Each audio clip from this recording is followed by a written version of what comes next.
In today's video, I'm going to teach you how to add Payment Gateway in Framer. We'll walk through a simple way to connect a payment gateway to your Framer project using the Lemon Squeezy component. By the end, you'll have a working payment block on your page that can handle real transactions, as long as you've already set things up on the payment side.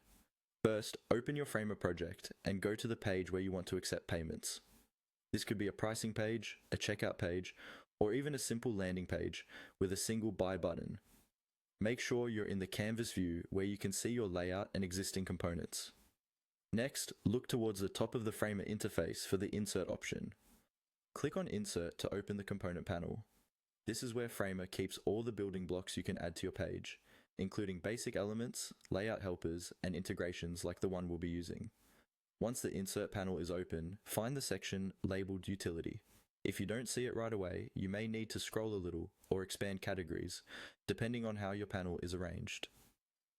The Utility section contains special components that add extra functionality, like embeds, forms, and third-party tools. Inside Utility, locate the Lemon Squeezy component.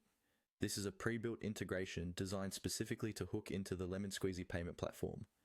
When you see it, click and drag it onto your page. Drop it in the section where you want your payment button or product checkout to appear. You can position it like any other element and adjust its size to match your design. After you've placed the Lemon Squeezy component on the canvas, double-click on it. This will open its settings panel, usually on the right side of the screen.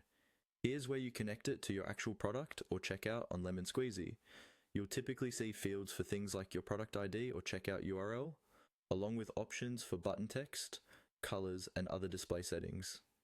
Carefully fill in these details based on the information from your Lemon Squeezy account. Make sure everything matches exactly, because even small typos can break the connection. Once you've entered the details, preview your page and test the button to confirm it opens the correct checkout flow. And that's it. You've successfully added a payment gateway to your Framer page using the Lemon Squeezy utility component.